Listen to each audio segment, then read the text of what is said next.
Hey, welcome to another episode of Fight Outnumbered and Win. In this episode, part 2 of Demystifying MDMP, I'm going to focus entirely on the IPOE, Intelligence Preparation of the Operational Environment.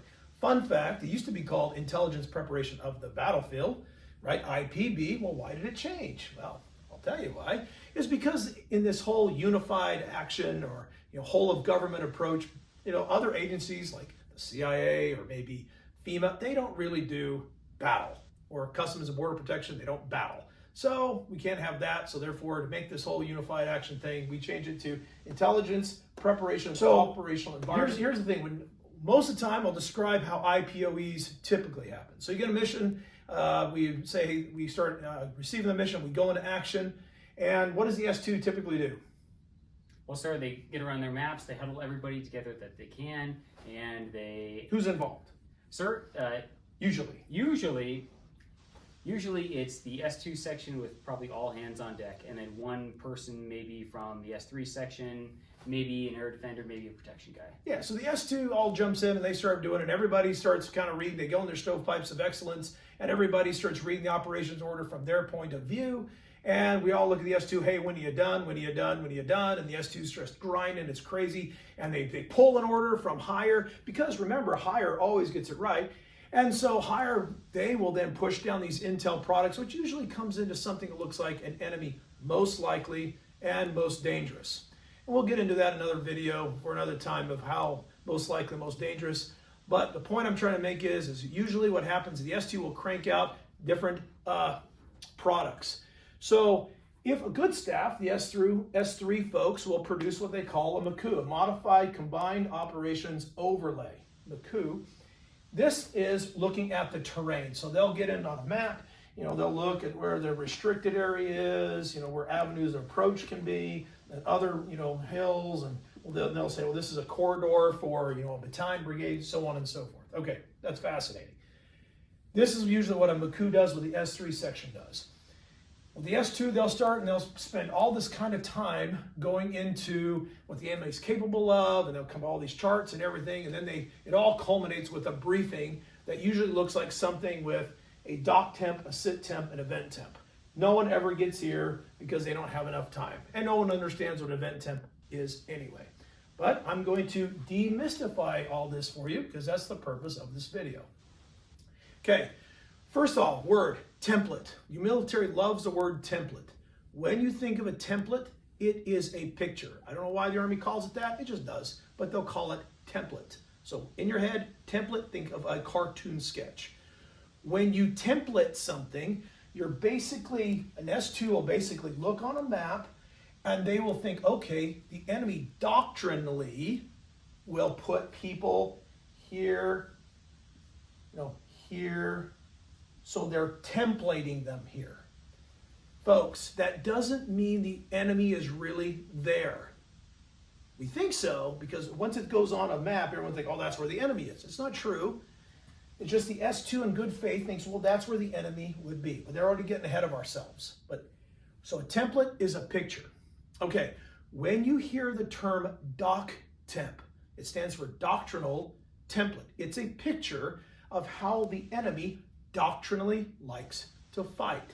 So you'll see a sketch, the S2 will bring up a sketch and they'll put little icons here, okay, call it disruption zone, then they'll have their battle zone, they'll put more icons and so on and forth. That's just how the enemy doctrinally likes to fight. That's it. Now, and they'll provide you with a doctrinal template or a doctrinal picture of how the enemy likes to fight, okay? We do that too. There's a way that we like to fight. If you drew it out, hey, doctrinally, those are always called doc temps.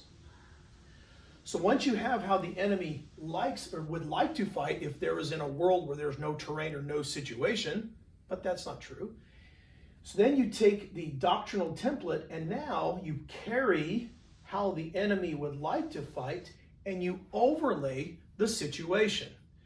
So one of the situations is the MCOO.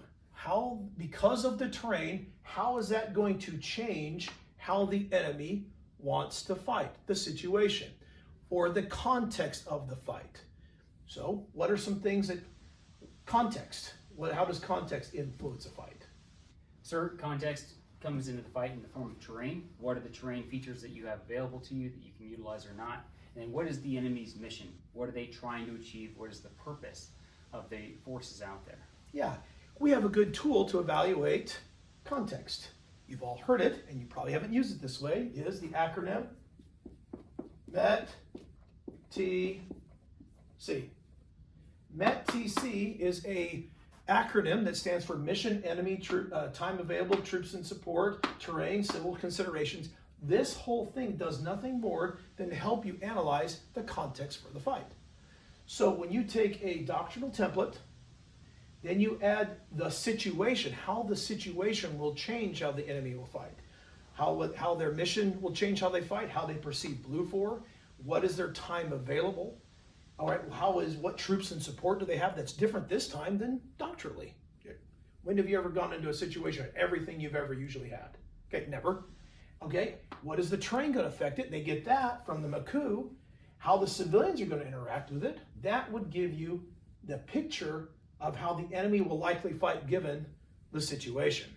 Now let's say we have a pretty good S2 section and group, and we'll get into reverse warfighting function analysis later. But now, this is what you're really trying to get to, is based on how the enemy doctrinally wants to fight, how the situation will change it. Then you get into, okay, now we know what the situation is, how the enemy would like to fight given it. Then we come up with a picture of how we see the events rolling forward. So everything is about sequencing. So in this particular place, if the enemy was going to attack me here, there's a sequence of how things would unfold. Sometimes they tie it by time. You'll see it by H-6, H+6, H+8. That's saying at H hour when you start the operation plus this, plus that. That's when we anticipate things would happen. Sometimes it's entirely event-based. So if the enemy was going to attack me here, what would be this thing one that would happen? Probably UAVs. Come over and try to find it. So if you saw UAVs flying overhead, that's step one. Step two would be enemy reconnaissance comes forward. Step three, fixing for it. You see, everything would have a sequence. Step one, step two, step three, step four. That's supposed to be captured in an event temp. So therefore, how does someone use this is me as a commander, if I start seeing, all right, I start seeing UAVs coming. Oh, here we go, step one. And it's tied by time. By H+2, H+3, you should start seeing this. Then you start arranging what they call named area of interest, or NAI, to decide if your event temp is right. What I want to show you now is you're again going back to demystifying. When you go into course of action development, what do you do about the enemy? Notice you're building almost the exact same thing. There is the way we would like to fight. Doctrinal templates. But the situation, everything depends on the situation. Once you do a MET-T, analyze our MET-T based on our situation, what does that give us? Our own sit temp. This is how we're going to fight it given our situation. And then we go into what we call the next product. You'll see it as a sync matrix or an X check, which is really nothing more than what? Our own event temp.